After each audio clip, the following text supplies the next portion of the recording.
Dobar dan. Anja. Dobar dan. Anja.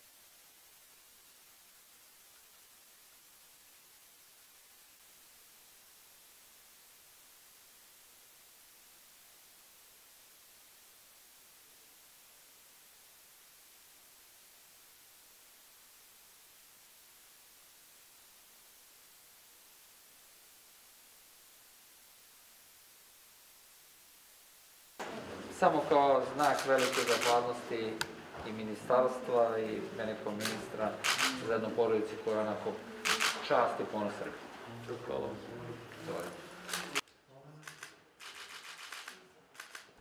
Hvala lepo. Moraju ljudi da vode računa, naravno to je jedna stvar, a pored vođenja računa nije loše i da se vakcine. Kad se čovjek posveti i ako obrati pažnju, ako bude oprezan, onda bar možda bude bolje.